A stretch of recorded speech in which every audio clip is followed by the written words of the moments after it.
Hello! Today we are going to do our weekly cleaning of the Petsafe stainless steel Seaside pet water fountain. One of the main things you can do to help keep it clean is to keep any food dishes away from the water fountain. That way, if they still got food in their mouth, they go over to take a drink, and that just helps contaminate it more. The only thing I use is a rag, a couple cotton swabs, and you might want to take a picture of it, how it looks to begin with, and that way if you forget how it goes back together. So basically, you have the top where the water comes out, and then this part is the filter assembly, and this is your charcoal filter. I change this once a month. This comes off the pump, only goes on one way. You got the slots, and you have the discharge of the pump, so that's the only way to go, so you can kind of interpolate how it has to go. This is your foam pre-filter. It's usually whiter than this, but I change this every 3 months, so I'm actually going to change this in 2 weeks, so we're going to go ahead and keep using this for today. This is your pump. This is what covers the wire of the pump. You see it has a little slot there. What I like to do is take the top off there, run some water through there backwards,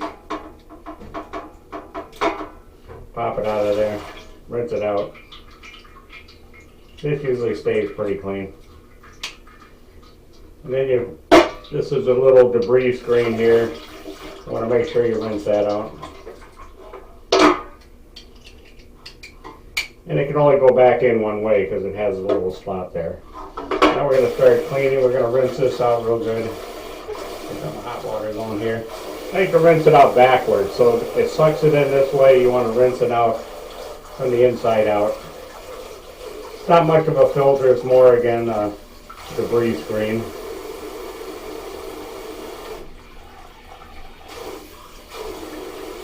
What I like to do is rinse this out.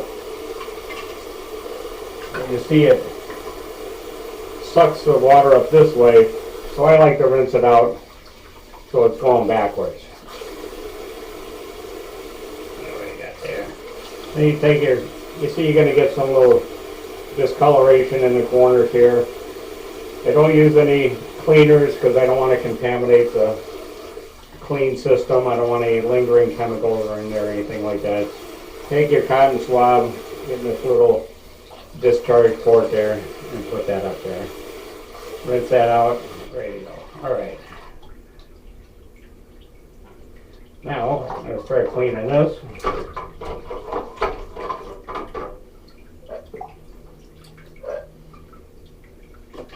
You want to rinse those back out so they're not contaminated. The reason I like this, two reasons for the Petsafe. I know I'm going to be able to get these filters. There's a lot of good fountains out there I looked at, a lot of good features, but I know you go to most pet supply stores and online, you can get the parts you're going to need for it. They're probably going to have the filters for several years, I would think, as they're still selling these now. And I would think that the filters may fit more than one kind of fountain that they have. But this one I like because there's no sharp corners. Some of the square ones I looked at, see the issue, you're going to, if you have a sharp corner, you're going to have a tough time getting in there and keeping it clean. Another thing that makes it cleaning is this actually plugs into the transformer that reduces voltage from the house to this pump, so you don't have to bring the whole plug with you. You can just unhook it. The key is you want to remember when you go back to hook it up, make sure you have the water in here and don't run the pump without the water. So once you get it back where you're going to have it, then fill it up. It takes 60 ounces of water. During any given day, it probably goes through, that's almost 2 quarts. This fountain probably goes through a quart of water, not only from the cats drinking, maybe your dog's going to drink, but also that you're going to have some sort of evaporation. Okay, let's finish, clean it up, put it back together.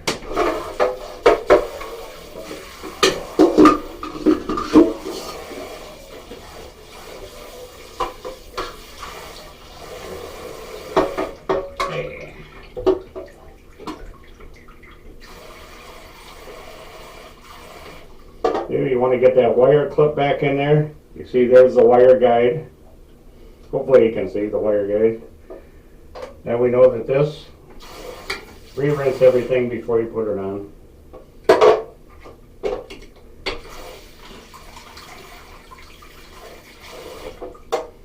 And then, as I said before, this can only go on one way, because this has to go into there, and it's got the 2 guides on it.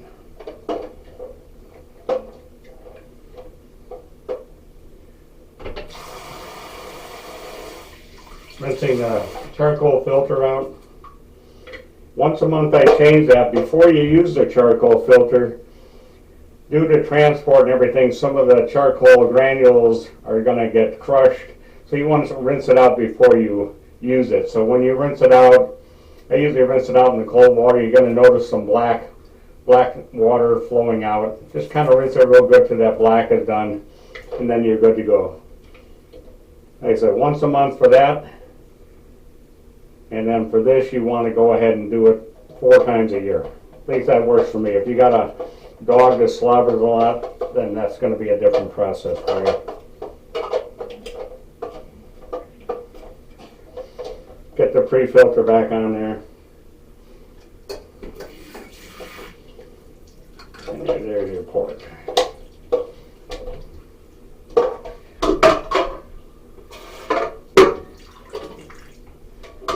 This is the only really tricky part now, is getting this to line up. Rinsing it out again, make sure it didn't get contaminated.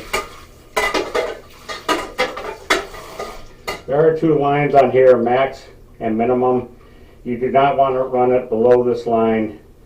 You don't want to run it above this line. This line, you see a little vent there, but basically you'll get to know if you have trouble seeing this line. You know it kind of matches the top of the water bowl there. So if you see you're going to overflow the bowl, obviously you want past the max line. Now you got to kind of look in there and adjust that around. And there you go. You get used to doing that. First couple of times it takes quite a bit getting it lined up. I'm going to rinse it out again. And what I'm going to do, I'm going to go ahead and carry it empty back to where I have the water set, and then I'm going to fill it up.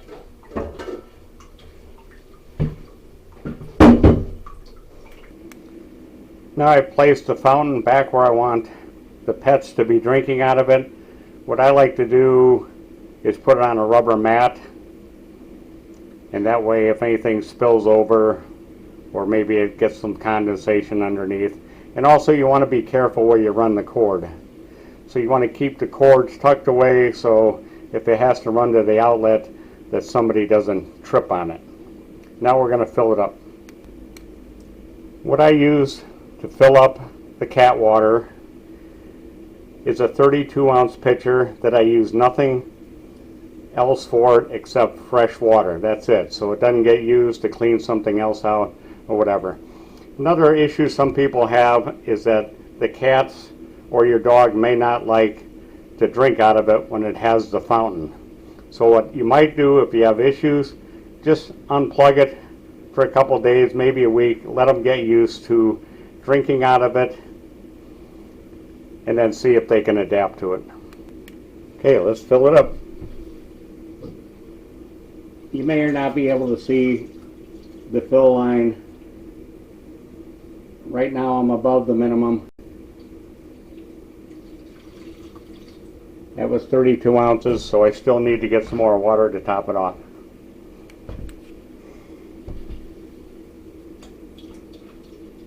almost to the fill line. Like I said, if you have trouble seeing the fill line, you can just kind of interpolate from the side of the bowl how close you're going to get. Obviously, if it runs over the bowl, you put in too much. Now I'm going to plug it back in. Now we have our 60 ounces of water. See, it's coming out nicely out the top. If you ever notice that it's not flowing very well off the top, it's probably because it got clogged. And the main reason for that is usually that your food dish is too close. This could be in another room. They don't need the water right next to the food dish. The food can be in a different room, and then they can come over and get a drink of water. Really helps clear it out a lot. Okay, I hope this is helpful. Thanks for watching.